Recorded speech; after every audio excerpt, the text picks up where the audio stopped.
Hello दोस्तों, नमस्ते। Welcome back to our channel employ benefits explain. अगर आपका पीएफ विड्रॉल क्लेम रिजेक्ट हो गया है और रीजन में लिखा है इनसफिशिएंट सर्विस, तो आप अकेले नहीं हो। बहुत सारे एम्प्लॉयज का क्लेम इसी वजह से रिजेक्ट हो जाता है। इस वीडियो में मैं आपको क्लियर बताऊंगा कि इनसफिशिएंट सर्विस क्या होता है और कौन कौन से विड्रॉल में कितना सर्विस रिक्वायर्ड होती है और कैसे आप अपना क्लेम रिजेक्ट होने से बचा सकते हो। वीडियो एंड तक देखिए, आपको बहुत हेल्प होने वाली है। सबसे पहले समझते हैं इनसफिशिएंट सर्विस होता क्या है। इनसफिशिएंट सर्विस का मतलब है कि आपने पीएफ का उतना सर्विस कंप्लीट नहीं किया जितना ईपीएफओ ने उस पर्टिकुलर विड्रॉल के लिए मैंडेटरी रखा है। इंपॉर्टेंट बात यह है कि हर पीएफ एडवांस के लिए सेम रूल नहीं है, इसलिए बिना रूल चेक किए अप्लाई करना ही सबसे बड़ी गलती होती है। अब समझते हैं ईपीएफओ क्लेम रिजेक्ट क्यों करती है। ईपीएफओ सिस्टम ऑटोमेटिकली चेक करती है आपका डेट ऑफ ज्वाइनिंग क्या है एंड आपका प्रीवियस कंपनी में डेट ऑफ ज्वाइनिंग क्या है एंड डेट ऑफ एग्जिट क्या है, एंड कैलकुलेट करती है टोटल सर्विस पीरियड।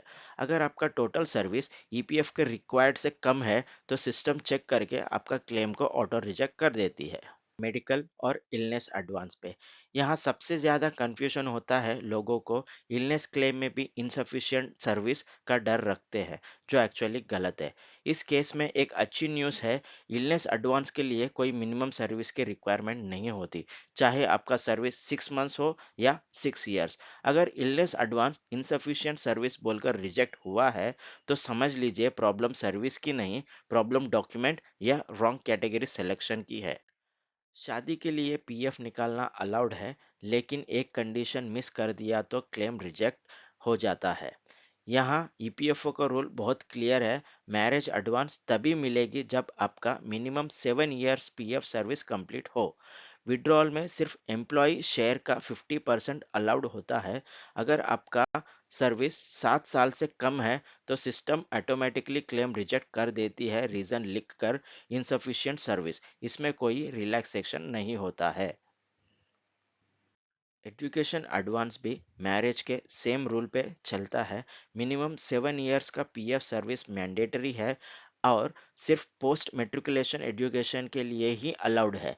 अगर सर्विस 7 साल से कम है, चाहे डॉक्यूमेंट्स करेक्ट हो, क्लेम फिर भी रिजेक्ट हो जाता है। घर खरीदने के लिए पीएफ निकालना अट्रैक्टिव लगता है, लेकिन यहाँ सर्विस रूल इग्नोर करना सबसे बड़ी गलती होती है।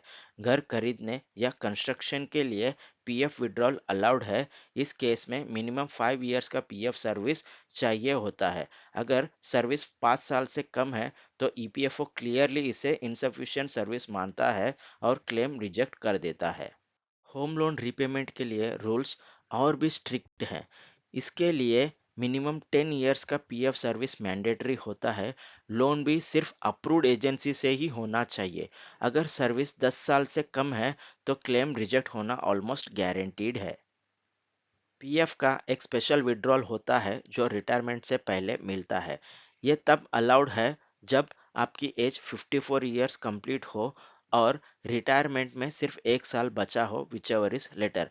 अगर एज या सर्विस मैच नहीं करता तो सिस्टम इसे भी रिजेक्ट कर देता है। पेंशन के केस में सबसे ज़्यादा कन्फ्यूजन होता है। ईपीएफ के रूल के अकॉर्डिंग मिनिमम 10 ईयर्स का सर्विस कंप्लीट होना चाहिए मंथली पेंशन के लिए। अगर सर्विस 10 साल से कम है तो मंथली पेंशन नहीं मिलेगी। अगर आपका सर्विस 10 साल से कम है तो फॉर्म 10 से थ्रू लमसम विड्रॉ कर सकते हो। बहुत सारे क्लेम्स यहीं पे रिजेक्ट हो जाते हैं। मैं सजेस्ट करता हूँ कि आप पेंशन अमाउंट को विड्रॉ ना करें, क्योंकि आफ्टर रिटायरमेंट पेंशन का बेनिफिट सिर्फ मेंबर को ही नहीं, फैमिली को भी मिलता है। पेंशन के बारे में एक फुल डिटेल्ड वीडियो अपने चैनल में बहुत जल्दी ही मैं पोस्ट करने वाला हूँ। प्लीज़ एम्प्लॉय बेनिफिट्स चैनल को सब्सक्राइब करके रखो ताकि आपको नोटिफिकेशन मिले। और एक बहुत कॉमन बट डेंजरस इश्यू होता है सर्विस ओवरलैप। सर्विस ओवरलैप का मतलब होता है आपके पीएफ रिकॉर्ड में दो एम्प्लॉयर का सर्विस पीरियड एक ही टाइम पे दिख रहा होता है। सिस्टम समझ लेता है कि कंटिन्यूस सर्विस नहीं है और क्लेम रिजेक्ट कर देता है। सर्विस ओवरलैप का मेन रीजन होता है आपका एम्प्लॉयर गलती से आपका डेट ऑफ ज्वाइनिंग या date of exit wrongly PF portal में अपडेट किया हो। तो ऐसे केस में आपको अपना पीएफ पोर्टल में लॉगिन करके सर्विस हिस्ट्री चेक करना है और उसको टिक करना पड़ेगा। सर्विस ओवरलैप के अलावा गलती करते हैं गलत एडवांस टाइप सेलेक्ट करके हैंड पीएफ ट्रांसफर ना करके। अगर आप चाहते हैं कि फ्यूचर में आपका पीएफ क्लेम रिजेक्ट ना हो तो ये तीन चीज़ें हमेशा फॉलो करिए।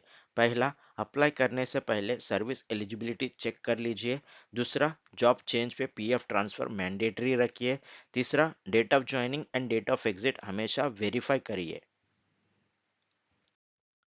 तो समरी ये है, इनसफिशिएंट सर्विस हर पीएफ विड्रॉल के लिए सेम नहीं होता।